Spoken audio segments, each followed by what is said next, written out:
নমস্কাৰ আপোনালোক সকলোকে পুনৰবাৰ স্বাগতম জনাইছো মজিদ বন্ধুসকল লগতে চাওক আজি সন্ধিয়াৰ 7টা গুৰুত্বপূৰ্ণ খবৰ প্ৰথমটো খবৰ 2024 লোকসভা নিৰ্বাচনৰ পূৰ্বে দেশবাসীলৈ বৃহৎ উপহাৰ মোদী চৰকাৰৰ দাম কমিব পেট্ৰল ডিজেলৰ প্ৰতি লিটাৰ পেট্ৰল ডিজেলৰ দাম কমিব 8 পৰা 10 টকাকৈ মোদী চৰকাৰে নতুন বছৰত দেশবাসীক দিব এই বৃহৎ উপহাৰ নৱবৰ্ষৰ পূৰ্বে দেশৰ জনতাক বৃহৎ সকাহ দিবলৈ সাজু হৈছে মোদী চৰকাৰ 2024 ৰ আৰম্ভণিৰে পৰা বৃহৎ হাৰত হ্ৰাস পাব পেট্ৰল ডিজেলৰ দাম প্ৰতি লিটাৰ পেট্ৰল ডিজেলত 8 পৰা 10 টকাকৈ হ্ৰাস হোৱাৰ সম্ভাৱনা আছে আৰু ইতিমধ্যে পেট্ৰলিয়াম মন্ত্ৰালয়ে প্ৰধানমন্ত্ৰীৰ অনুমোদনৰ বাবে আগবঢ়াইছে প্ৰস্তাৱ আৰু আজিয়ে এই সন্দৰ্ভত আনুষ্ঠানিক ঘোষণা কৰাৰ পূৰ্ণ সম্ভাৱনা আছে পৰৱৰ্তী খবৰ ভাৰতৰ কোনটো বেংকত আপোনাৰ একাউণ্ট আছে ভাৰতৰ কোনটো বেংকত আপোনাৰ হাচতীয়া ধন সুৰক্ষিত হৈ থাকিব এই সন্দৰ্ভত হেয়তীয়াকৈ ৰিজাৰ্ভ বেংক অফ ইণ্ডিয়াই প্ৰকাশ কৰিছে তালিকা এই তালিকাত তিনিটা বেংকৰ নাম অন্তৰ্ভুক্ত কৰা হৈছে এই তিনিটা বেংকত অধিক সুৰক্ষিত হৈ থাকিব আপোনাৰ হাচতীয়া ধন চাওক এই তালিকাত কোন কোন বেংক আছে ভাৰতৰ কোনকেইটা বেংকত অতি সুৰক্ষিত আপোনাৰ সঞ্চিত ধন এই সন্দৰ্ভত আৰবিআইয়ে প্ৰকাশ কৰিলে তালিকা আৰবিআইয়ে দেশৰ অতি সুৰক্ষিত বেংকৰ নামৰ তালিকা প্ৰকাশ কৰিছে এই তালিকাত আছে দুটাকৈ ব্যক্তিগত খণ্ডৰ বেংকৰ নাম এছবিআই অতি সুৰক্ষিত বেংক বুলি প্ৰকাশ কৰিছে ভাৰতৰ সৰ্ববৃহৎ পাব্লিক সেক্টৰৰ বেংক এছবিআই অৰ্থাৎ ভাৰতীয় ষ্টেট বেংক দেশৰ ভিতৰতে অতি সুৰক্ষিত বেংক বুলি প্ৰকাশ কৰিছে আৰবিআইয়ে লগতে ব্যক্তিগত খণ্ডৰ বেংক এইচডিএফচি বেংক অতি সুৰক্ষিত বুলি প্ৰকাশ কৰিছে ৰিজাৰ্ভ বেংক অফ ইণ্ডিয়াই আৰু এটা ব্যক্তিগত খণ্ডৰ বেংক আইচিআইচিআই বেংক অতি সুৰক্ষিত বেংক বুলি প্ৰকাশ কৰিছে ৰিজাৰ্ভ বেংক অফ ইণ্ডিয়াই দেশৰ কোটি কোটি বেংক গ্ৰাহকৰ চিন্তা দূৰ কৰি আৰবিআইয়ে প্ৰকাশ কৰিলে এই তালিকা আৰু তালিকাভুক্ত কৰা বেংক কেইটাত আপোনাৰ ধন অতি সুৰক্ষিত বুলি ঘোষণা কৰিছে ৰিজাৰ্ভ বেংক অফ ইণ্ডিয়াই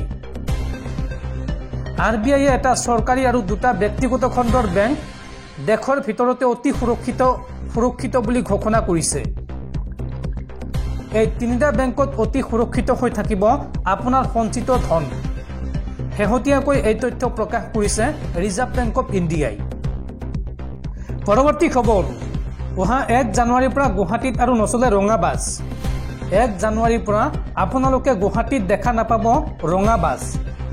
ৰঙা বাছৰ সলনি গুৱাহাটীত চলিব সেউজীয়া বাছ অহা 1 জানুৱাৰীৰ পৰা গুৱাহাটীত আৰু নচলে ৰঙা বাছ পহিলা জানুৱাৰীৰ পৰা ৰঙা বাছৰ সলনি গুৱাহাটী মহানগৰীত চলিব সেউজীয়া বাছ আৰু তেলৰ পৰিৱৰ্তে বৈদ্যুতিক বাছ চলিব গুৱাহাটীৰ ৰাজপথত পুৰণি ৰঙা বাছক জানুৱাৰীত বিদায় দিব ৰাজ্যৰ পৰিবহণ বিভাগে গুৱাহাটীৰ প্ৰদূষণ ৰোধ কৰাৰ বাবে ৰঙা বাছক বিদায় দিব নৱবৰ্ষত ৰাজ্য চৰকাৰে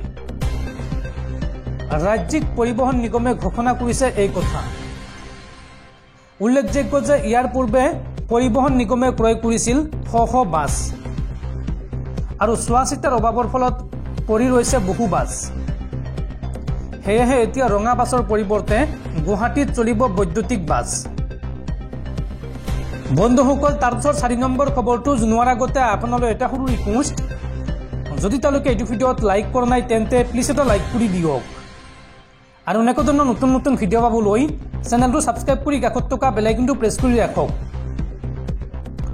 পৰৱৰ্তী খবৰ কেন্দ্ৰীয় চৰকাৰৰ কঠোৰ নিৰ্দেশনা এতিয়াৰ পৰা লোন দিয়া ভুৱা এপৰ বিজ্ঞাপন দিব নোৱাৰিব ছ'চিয়েল মিডিয়াত এই সন্দৰ্ভত কঠোৰ নিৰ্দেশ দিছে দেশৰ কেন্দ্ৰীয় চৰকাৰে ভুৱা এপৰ বিৰুদ্ধে কঠোৰ হৈ পৰিছে কেন্দ্ৰীয় চৰকাৰ ছ'চিয়েল মিডিয়াই দেখুৱাব নোৱাৰিব ভুৱা এপৰ বিজ্ঞাপন ভুৱা লোন এপৰ বাবে প্ৰবঞ্চনাৰ বলি হৈছে দেশৰ লাখ লাখ লোক ভুৱা লোনৰ বিজ্ঞাপন দেখুৱাব নোৱাৰিব ছ'চিয়েল মিডিয়াই ডিজিটেল প্লেটফৰ্মক এই সন্দৰ্ভত কঠোৰ নিৰ্দেশ দিছে কেন্দ্ৰীয় চৰকাৰে। লোন দিয়াৰ নামত ৰাজ্যক প্ৰবঞ্চনা কৰা ভুৱা এপৰ বিজ্ঞাপন নিদিবলৈ নিৰ্দেশ দিছে কেন্দ্ৰীয় চৰকাৰে। এই কঠোৰ নিৰ্দেশ দিছে কেন্দ্ৰীয় মন্ত্ৰী ৰাজীৱ চন্দ্ৰশেখৰে। দেশৰ কোটি কোটি জনতাক প্ৰবঞ্চনাৰ পৰা ৰক্ষা কৰিবলৈ কেন্দ্ৰীয় চৰকাৰৰ এই বিশেষ পদক্ষেপ। উল্লেখযোগ্য যে পূৰ্বতেও গুগলে প্লে ষ্টৰৰ পৰা আঁতৰ কৰিছিল 2500ৰো অধিক ভুৱা লোন দিয়া এপ। পৰৱৰ্তী খবৰ, আজিৰে পৰা 12 দিনীয়াকৈ গুৱাহাটীত অনুষ্ঠিত হ'ব অসম গ্ৰন্থমেলা। গুৱাহাটীৰ চানমাৰীস্থিত অসম অভিযান্ত্ৰিক প্ৰতিষ্ঠানৰ খেলপথাৰত অনুষ্ঠিত হ'ব এই অসম গ্ৰন্থমেলা। আজিৰে পৰা 12 দিনীয়া বৰ্ণিল কাৰ্যসূচীৰে গুৱাহাটীৰ চানমাৰীস্থিত অসম অভিযান্ত্ৰিক প্ৰতিষ্ঠান খেলপথাৰত অনুষ্ঠিত হ'ব অসম প্ৰকাশন পৰিষদ আৰু সৌদ অসম পুথি প্ৰকাশক আৰু বিক্ৰেতা সংস্থাই যৌথভাৱে আয়োজন কৰা অসম গ্ৰন্থমেলা। ইতিমধ্যে অসম গ্ৰন্থমেলা গুৱাহাটীৰ প্ৰস্তুতি সম্পূৰ্ণ হৈ উঠিছে। এক সংবাদমেলৰ জৰিয়তে অসম প্ৰকাশন পৰিষদৰ সচিব প্ৰমোদ কলিতাই এই বিষয়ে কয় যে 2023-24 বৰ্ষৰ নিৰ্ধাৰিত কাৰ্যসূচী অনুসৰি হাফলং, তিনিচুকীয়া, শিৱসাগৰ, নলবাৰী আৰু শিলচৰত অসম গ্ৰন্থমেলাৰ সফল সামৰণিৰ পাছত এইবাৰ গুৱাহাটীত এই গ্ৰন্থমেলাৰ আয়োজন কৰা হৈছে। ইয়াত মুঠতে ৰাজ্যৰ আৰু ৰাজ্যৰ বাহিৰৰ শতাধিক প্ৰকাশন গোষ্ঠীয়ে যোগদান কৰিব। পৰৱৰ্তী খবৰ, নিৰ্বিচাৰে অসমীয়া যুৱকক গুলীওৱাৰ কাৰো অধিকাৰ নাই। ৰাজ্যত চলি থকা এনকাউণ্টাৰ সন্দৰ্ভত এই মন্তব্য সৌদ অসম ছাত্ৰ সন্থাৰ মুখ্য উপদেষ্টা ডক্টৰ সমুজ্জল কুমাৰ ভট্টাচাৰ্যৰ। নিৰ্বিচাৰে অসমীয়া যুৱকক গুলীওৱাৰ কাৰো অধিকাৰ নাই।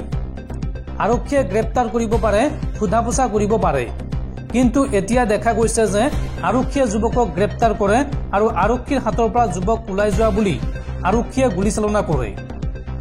এয়া নৈতিক ঘটনাত পৰিণত হৈছে। অসম আৰক্ষীক আমি সুধিব বিচাৰিছোঁ যে অসমত মুক্ত গুলীৰ ৰাজত্ব চলিছে নেকি?